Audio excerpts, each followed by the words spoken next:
Hello students, good morning, good afternoon, good evening. Welcome back. मैं मोहकम सिंह। तो अपने पढ़ रहे हैं, जैसे आपको पता ही है, आपकी क्लास 12th की इंग्लिश लिटरेचर। तो आपके 5 चैप्टर्स यानी कि शॉर्ट स्टोरीज कंप्लीट हो चुकी हैं। आई होप कि आपको अच्छे से समझ आई होंगी। तो फिर रिपीट करता हूं बेटा, यानी कि रिपीट करता हूं कि अच्छे से समझने के लिए उनका एवरी क्वेश्चन एंड आंसर को कवर करने के लिए और फुल मार्क्स लेने के लिए अगर उनमें से कोई क्वेश्चन आता है तो प्लीज आप, मैं जो कहानी यानी आपको स्टोरी आपको एक्सप्लेन करता हूं उसको सुने, उसके बाद खुद एक बार बेटा फिर रीड करें और फिर थोड़ी सी दिक्कत फिर भी जो 5-10% रह जाएगी स्टोरी उसके बाद फिर से सुने, फिर क्वेश्चन आंसर्स को जाएंगे। ठीक है, जब तक बेटा आप सेल्फ स्टडी या रीडिंग नहीं करेंगे, सिर्फ मेरी सुनाई हुई स्टोरीज पर एक्सप्लेनेशन पर रहेंगे, you can't score high. You will be pass anyhow, but you can't score high. Why? Because I'm just explaining bilingually. Hindi और इंग्लिश मिक्स चल रहा है, तो आपको लिखना आंसर इंग्लिश में पड़ेगा, तो उसके लिए आपको पढ़ना पड़ेगा। आपको बुकिश लैंग्वेज भी थोड़ी बहुत आती होनी चाहिए। मीनिंग कन्वे करने के लिए उसका जो हिडन मीनिंग्स है, उसकी जो लैंग्वेज को इजी करके उसकी थीम एक्सप्लेन करने के लिए मैं पढ़ाता हूँ, लेकिन आपको बुक भी पढ़नी पड़ेगी, वो आपको पढ़ने के लिए दी है मैंने। ठीक है, तो आई होप आप अच्छे बच्चे हैं, समझदार होंगे, इतना तो समझेंगे ही। आप टॉप करना चाह रहे हैं, सारे टॉपर बैठे हैं। ठीक है, तो बेटा 5 शॉर्ट स्टोरीज अपने कर चुके हैं। जो लास्ट शॉर्ट स्टोरी आज अपने करने जा रहे हैं वो बहुत ही काइंड ऑफ सिंबलाइज कर रही है। जैसे कप ऑफ टी थी, उसमें से भी अपने को कुछ सिंबल्स मिल रहे थे, सीधा डायरेक्टली कुछ भी एक्सप्लेन नहीं था। यानी कि उसमें जो कप ऑफ टी था वो सिंबलाइज कर रहा था इक्वल नीड्स। ठीक है, उसको ब्यूटीफुल कहना सिंबलाइज कर रहा था, यानी कि उसमें से हिडन मीनिंग था कि वो कह रहे थे वो जेलसी और उसको शो कर रहे थे इनसिक्योरिटी को, जेलसी और इनसिक्योरिटी, समझ रहे हैं। तो ये थोड़ी उनसे भी थोड़ा 2 कदम आगे की स्टोरी है, काइंड ऑफ यू कैन से। जो जिस स्टोरी की अपने बात करेंगे उसमें से एवरीथिंग इज सिंबलाइज्ड। अपने को सब कुछ समझना पड़ेगा, उसमें सीधे नाम नहीं लिए गए हैं, सिर्फ सिंबलाइज किया गया है। आप, यही लिटरेचर की, साहित्य की खूबसूरती है कि आपको बहुत कुछ नया नए तरीके से पढ़ने को मिलता है। तो जो भी लिटरेचर में आगे जाना चाहते हैं, होप जिन्होंने लिटरेचर ली है वो आगे भी इसको एज अ गुड सब्जेक्ट रखेंगे। तो अच्छे से समझें, एंजॉय करें। तो आज जो स्टोरी अपने पढ़ने जा रहे हैं, आपको पता लग गया, जब लास्ट रहेगी तो नाम भी आपको पता होगा। उस स्टोरी का नाम है प्यारे बच्चों, the cow of the barricade. Barricades क्या आते हैं? बैरिकेड्स होते हैं जो, यानी कि रुकावट के लिए, बाधा के लिए जो चीजें रखी जाती हैं वो बैरिकेड्स कहलाते हैं। ज्यादातर वो पुलिस वालों ने रखे होते हैं ना, रुको, सावधान, स्टॉप प्लीज, वो नीचे थाने का पता लिखा आता है। ठीक है, थाना सूरतगढ़, थाना सीकर, थाना बीकानेर, थाना जोधपुर, ठीक है, जो भी है। The cow of the barricade. तो ये स्टोरी के राइटर हैं प्यारे बच्चों मिस्टर राजा राव। एक राजा राममोहन राय थे, लेकिन ये राजा राव है बेटा। ठीक है, he was a wonderful writer. He born in November 1908. 1908 की नवंबर, शायद 9 नवंबर थी, 9 नवंबर 1908 को इनका जन्म हुआ। कहाँ हुआ बेटा? कर्नाटका में। 1908 में कर्नाटका में राजा राव बॉर्न हुए। ठीक है, हिज अर्ली एजुकेशन वाज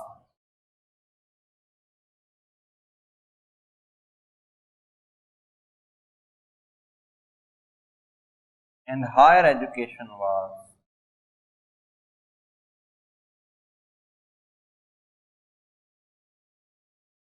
ये राइटर्स मैं इसलिए एक्सप्लेन करता हूं, जरूरी नहीं है, इसलिए करता हूं जो लिटरेचर को कंटिन्यू करना चाहते हैं तो उनको बेसिक इंफॉर्मेशन हर चीज की अनिवार्य है बेटा। कंपल्सरी है, तो it will be helpful to. Early education इनकी थी बेटा हैदराबाद में, और जो इनकी हायर एजुकेशन के लिए अलीगढ़ मुस्लिम यूनिवर्सिटी में चले गए थे, अलीगढ़ मुस्लिम यूनिवर्सिटी में। ठीक है। The writer Raja Rao, born in 1908 in Karnataka, early education was in Hyderabad, higher education was in Aligarh Muslim University. Okay. तो ये इनके बारे में बेसिक डिटेल थी। अब ये कैसे राइटर थे, क्या करते थे? He was a writer, philosopher, as well as a teacher. वो एक टीचर थे, एक फिलोसफर थे, एक राइटर थे। He done teaching for 30 years.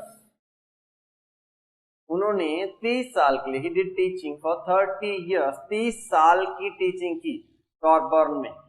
ठीक है, 30 साल उन्होंने पढ़ाया बेटा। ठीक है, अध्यापन का काम किया, 30 years ऑफ टीचिंग। वो राइटर कैसे थे?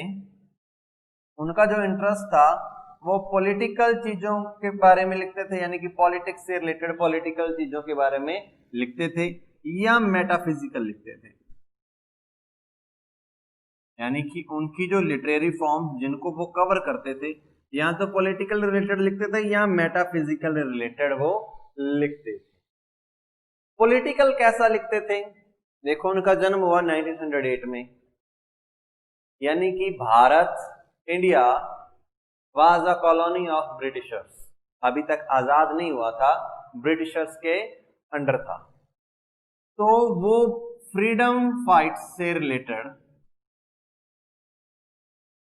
वो उनका जो हुआ करता था, क्या कहते हैं बेटा, सारा उनका पब्लिकेशंस, जो राइटिंग्स थी, वो ज्यादातर रिलेटेड रहती थी फ्रीडम फाइट से। ठीक है।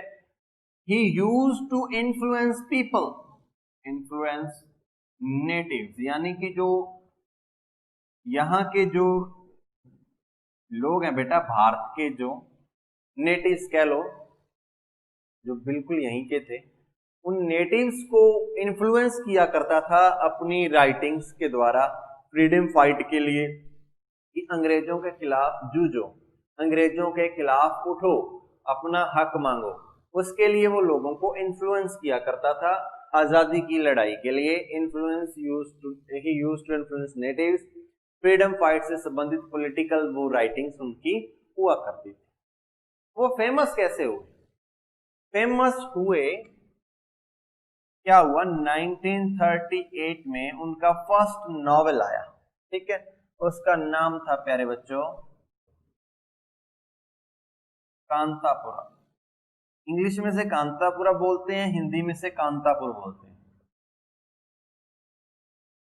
तो इस नावल, ये नावल जब पब्लिश हुआ, he got very famous, कि कितना बढ़िया राइटर आया है। ठीक है, तो बहुत फेमस हुआ Kanthapura. And for his all work done for the helping freedom fighters, or the you can say the struggle of freedom fight, and helping India, helping Indian people to get their freedom back. So for all his efforts, for all his beautiful writings, in 1963 उससे क्या मिला बेटा? साहित्य Akademi award. साहित्य Akademi award, Bharat में जो literature के area में, लिटरेचर फील्ड में जो बेस्ट करते हैं, उन्हें ये अवार्ड दिया जाता है। कौन सा? Sahitya Akademi award. He got in 1963। First novel resolve in 1938। He was born in 1908 in Karnataka, early education in Hyderabad, and higher education in Aligarh Muslim University. He was an influenced writer, used in political and metaphysical topics, and influenced natives to get their rights back in the struggle of freedom. So he was a wonderful writer who did a great job. he was influenced by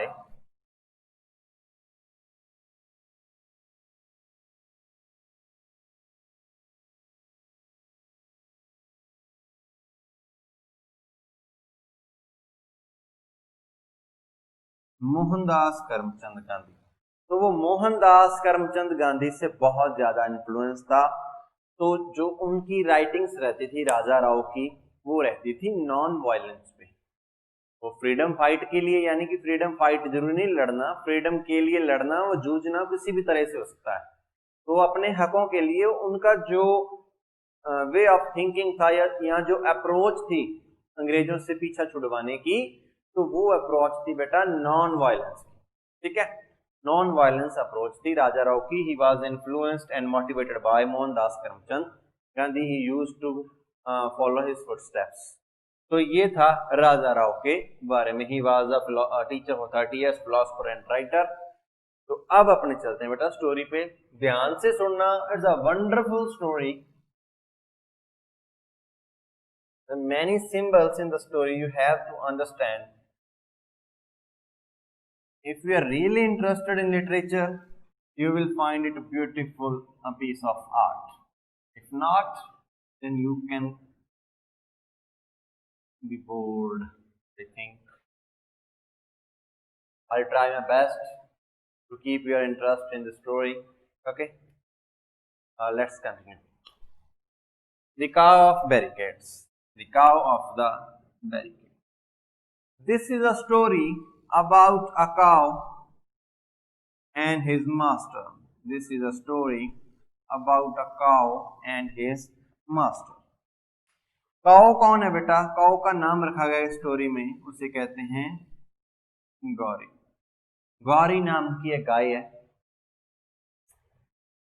every Tuesday, हर मंगलवार को वो आती है किसके पास? अपने master के पास आती है। एवरी ट्यूसडे वो अपने मास्टर के पास आ जाती है, उसे मिलने आती है, उसे मतलब उसके पास बैठती है, उसके साथ प्यार करती है, उसके बालों में मुंह फेरती है, उसके शरीर पर अपना सर लगाती है, जीभ से उसके पैर, उसके हाथ यानी कि लिक करती है, चाटती है। ये पशुओं का अपना प्यार दिखाने का तरीका होता है, जानवरों का। तो गौरी ऐसा ही करती है, अपने मालिक के पास हर मंगलवार को आती है। Every Tuesday. कब आती है भाई?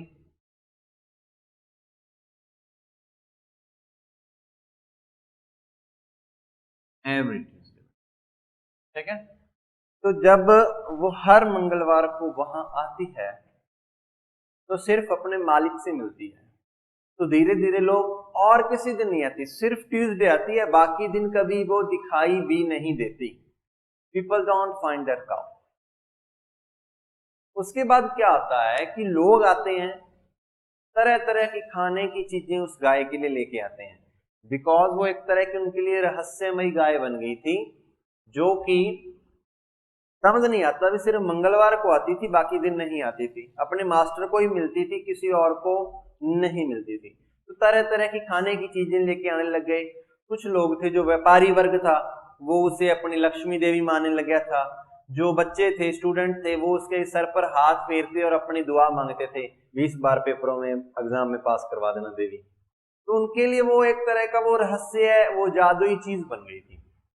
लोग उसे देवी का रूप मानने लगे। किसको? उस गाय को, जो हर मंगलवार को आती थी, किसके पास? अपने मालिक के।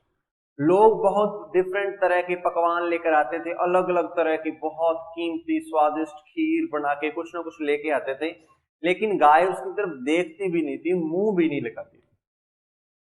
क्या खाती थी गाय? सिर्फ मास्टर का दिया हुआ वो एक मुट्ठी, वो जो अनाज या उसको वो आटा देता था, सिर्फ वो ही खाती थी। उसको इतने मजे से आराम से खाती थी, जब वो खाती थी उसका मुंह हिलता था तो वो भी एक तरह का म्यूजिक ही लगता था। ठीक है बेटा, तो इस तरह वो गाय का रूटीन था, हर मंगलवार आना है, उसके बाद वो गायब हो जाती थी, यानी कि वो निकलती सी बाजार में से और पता नहीं चलता था भी कहाँ गायब हो गई। तो this is the basic of story. अब समझाते हैं स्टोरी क्या है। ठीक है, लोग हैरान थे, लोग क्या करते थे, जो उसके लिए लाते थे फूड, वो जो अनटच्ड रह जाता था, यानी कि जो नहीं खाया जाता था, जिससे गौरी हाथ या मुंह नहीं लगाती थी, वो क्या करते थे, उस फूड को लेके जाते थे पास के तालाब में मछलियों को डाल देते, पास के तालाब में मछलियों को डाल देते थे। वो गाय सिर्फ किसका खाती थी, सिर्फ मालिक का, बहुत मजे से खाती थी। वो गाय को फीड करते थे एवरी ट्यूसडे। अब एक्सप्लेन करते हैं काऊ क्या था। काऊ इज अ सिंबल, काऊ एक सिंबल थी किसका बेटा, पीस का, प्योरिटी का और गुडनेस के सिंबल का, principles, all the principles, peace, purity and goodness के प्रिंसिपल्स को सिंबलाइज कर रही है कौन, काऊ। मास्टर स्टोरी में राजा राव ने जो लिखा है वो बेटा एम के गांधी, यानी कि गांधी जी थे, ठीक है, मोहनदास करमचंद गांधी जी। गांधी जी मास्टर हैं, काऊ है peace, purity and goodness, you can say kind of उसकी मूर्त। तो अब मैंने कहा भी वो सिर्फ मास्टर के हाथ का खाना खाती थी, फीडिंग द काऊ। तो जो फीडिंग द काऊ आप कह सकते हो इट्स नरिशिंग ऑफ आइडियोलॉजी, एक आइडियोलॉजी को फोस्टर किया जा रहा है, उसका पालन पोषण, यानी कि एक जो विचारधारा है उसको बढ़ावा दिया जा रहा है। गाय को खिलाना यानी कि उस विचारधारा को, ये विचार है, गाय नहीं है, विचार है, उन विचारों को खिलाना यानी कि उसका पालन पोषण करना, उसको और मजबूत करना उसी विचारधारा को। तो आप कह सकते हैं feeding the cow is equal to foster ideology, foster an ideology, feeding the cow is foster an ideology। तो अब मैंने कहा कि जो खाना बच जाता था, जो गौरी टच नहीं करती थी, वो लोग क्या करते थे, वो जाके मछलियों को डाल देते थे। मछलियां यानी कि फीडिंग फिशेस, वो सिंबलाइज करता है, फीडिंग फिशेस सिंबलाइज करता है spreading ideology in the masses, लोगों में उस आइडियोलॉजी का प्रचार व प्रसार करते थे, यानी कि वो देखते थे कि मास्टर उस आइडियोलॉजी को कैसे बढ़ावा देते हैं, वो वहां से ये सीखते थे। और जो बचा हुआ भोजन था, यानी कि जिसको टच नहीं किया जाता था, यानी कि जो चीजें बच जाती थी, यानी कि वहां से कुछ वो लेते थे, कह लो सिंबल है, और उसको जाके मछलियों को खिला देते थे, यानी कि उस स्प्रेड करते थे, उस आइडियोलॉजी को जाकर बाहर आम जन में बांटते थे, यानी कि वो non violence, peace and purity को फोस्टर करते थे एंड स्प्रेड करते थे। ठीक है बेटा, तो इसमें गाय को एक सिंबलाइज किया गया है एज अ हिंदू वाइफ, यानी कि एक पतिव्रता नारी की तरह, पत्नी की तरह, जो बाकी मर्दों की तरफ या बाकी पुरुषों की तरफ बिना ध्यान दिए सीधे अपने पति के पास जाती है या उसी से मतलब होता है। तो ये गाय भी रोज ऐसा ही करती थी, किसी की तरफ ध्यान नहीं देती थी, सीधा अपने मास्टर के पास ही जाती थी। इस कारण ऐसा हिंदू वाइफ की तरह भी सिंबलाइज किया गया है। तो this is the basic of the story, इतना होता है, वो रोज हर मंगलवार को आती है। तो क्या होता है इसमें, कहानी आगे शुरू होती है कि रेड आर्मी उस कस्बे में आ जाती है। कस्बा यानी कि आप कह सकते हैं he is talking about our country, कस्बे को वो सिंबलाइज कर रहा है, टू मेंशन आवर कंट्री, देश को बताने के लिए कस्बा आया। तो कस्बे में रेड आर्मी आ जाती है। रेड आर्मी कह लो कि जो ब्रिटिशर्स हुआ करते थे, जो बेटा इंग्लैंड वाले, जिन्होंने अपने को कॉलोनाइज कर रखा था, अपने को गुलाम बना रखा था, आपने मूवीज देखी होंगी पुरानी, तो जो अंग्रेज लोग थे वो रेड कपड़े, लाल कपड़े पहनना ज्यादा पसंद करते थे, उनकी अपनी यूनिफॉर्म, ठीक है, तो वो लाल कपड़ों में रहते थे। और आप और भी देख सकते हैं जिनकी स्किन बहुत ज्यादा व्हाइट होती है, आप बेन स्टोक्स को देख लो, इंग्लैंड का प्लेयर है, तो जब धूप में होता है तो उसकी स्किन लाल हो जाती है। जो भी बहुत ज्यादा गोरे लोग होते हैं वो पिंकिश रेडिश हो जाते हैं थोड़े से। इस कारण उन्हें सिंबलाइज किया गया एज अ रेड आर्मी, यानी कि ब्रिटिशर्स, हथियारबंद आर्मी।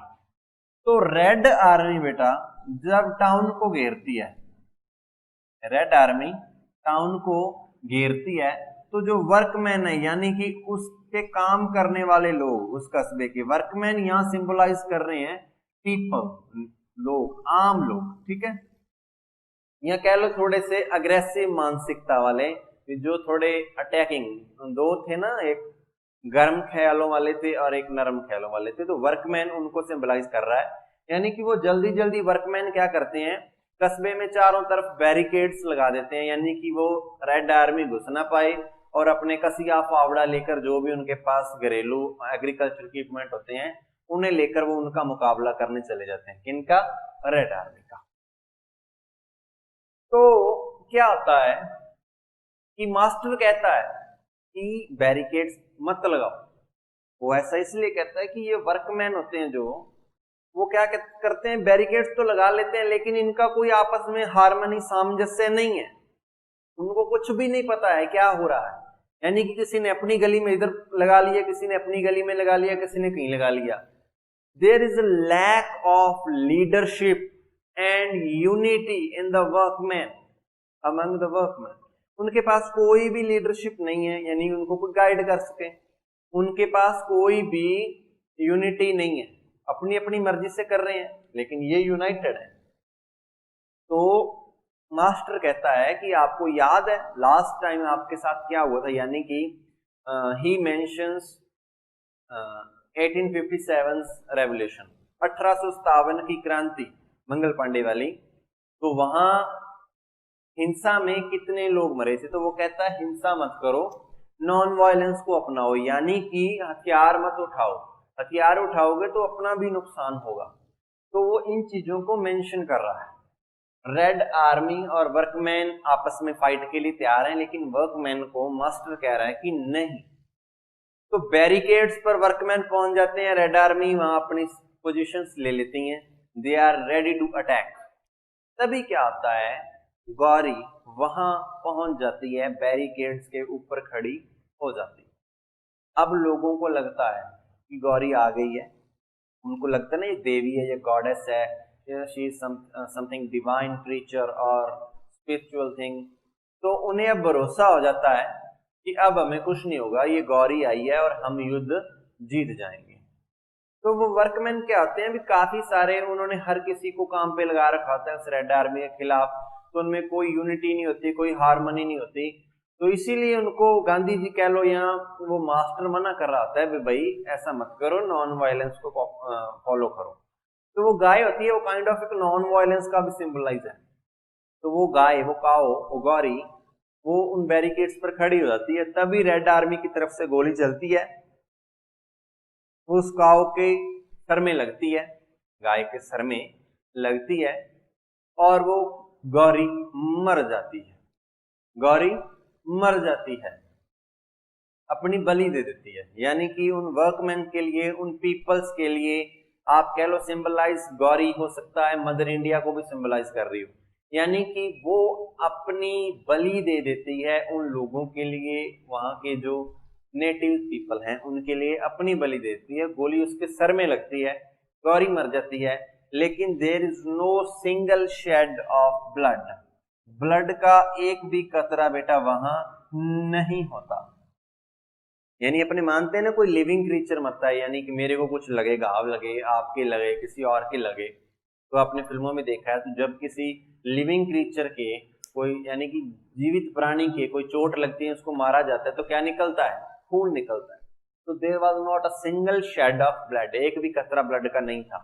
तो यानी गौरी वैसे मर गई थी, लेकिन उसको सिंबलाइज किया गया है कि वो non violence and the principle of peace, purity and goodness never died, वो कभी नहीं मरी, वो फिर भी लोगों में दोबारा से फिर से जीवित होंगे और लोग फिर से उसको फॉलो करने लगेंगे। इसी तरह उन लोगों की जीत हुई, गौरी ने उन्हें मरकर भी जीत दिलवाई। उसके बाद क्या आता है, एक सेठ आते हैं जमुना लाल द्वारका, जमुना लाल द्वारका, रेड आर्मी चली जाती है, जमुना लाल द्वारका, वो क्या करते हैं, वहां जहां गौरी की डेथ हुई थी वहां 2 प्लाट खरीदते हैं गली के दोनों तरफ। तो उनको खरीद के वो एक ऐसे सर्कल बनाते हैं, यानी कि चौक बनाते हैं, बीचों बीच गौरी का स्टैचू लगवाते हैं, मेटल स्टैचू लगवाते हैं, ठीक है। यानी कि they are paying respect to Gauri sacrifice, यानी कि गौरी का जो बलिदान था उसको वो सम्मान पेश कर रहे हैं, इस तरह कर कर। तो बच्चे उस पर गौरी पर चढ़कर खेल रहे हैं, इंजॉय कर रहे हैं। तो this symbolize that India has got independence, कि इंडिया आजाद हो चुका है, बच्चे इंजॉय कर रहे हैं, गौरी पर चढ़कर गौरी के साथ खेल रहे हैं। यानी कि वो जो आइडियोलॉजी मास्टर चाहता था, that should prevail, has already been prevailed among the people, जो लोगों में ऑलरेडी आ चुकी है, लोगों में व्यापक हो चुकी है, फैल चुकी है। जिस आइडियोलॉजी को मास्टर फोस्टर कर रहे थे, नरिश कर रहे थे, वो लोगों ने अब अपना लिया, यानी कि बच्चे उसके साथ खेल रहे हैं। कहने का भाव है कि वो लोगों में समा चुकी है। लोग उसकी रोज उस स्टैचू की रिस्पेक्ट करते हैं, उसको माला चढ़ाते हैं, उसको धोते हैं, उसकी सफाई करते हैं। तो इस तरह वो जो आइडियोलॉजी है वो पीपल के बीच में आ चुकी है। तो दिस इज द स्टोरी। इसमें काऊ को एज अ सिंबल या एज अ स्टोरी का मेन पार्ट इसलिए लिया गया बेटा, बिकॉज भारत में आप मानो कि गाय की पूजा होती है, cow is worshipped and reward, respect भी दी जाती है कि अगर अपने गाय को मानते हैं तो अपने को मोक्ष प्राप्त होगा, ऐसा लोग मानते हैं। तो इसीलिए जो राइटर था उसी ने सिंबलाइज करने के लिए बेस्ट उसको जो लगा, उसने एक गाय का, एक काऊ का एग्जाम्पल लिया, उसको एग्जाम्पलीफाई किया। And the master was Mohandas Karamchand Gandhi, who was nourishing the ideology of non-violence. That's why this was a beautiful story who is symbolizing so many things. So you have a good sense of literature and symbolization to understand this story. I think आप अच्छे से समझ रहे हैं, अच्छे से इसको पढ़ रहे हैं। तो इसके जो क्वेश्चन आंसर थोड़े से डिस्कस अपने नेक्स्ट वीडियो में कर लेंगे और पीडीएफ आपको बेटा मिल जाएगी। Thank you so much.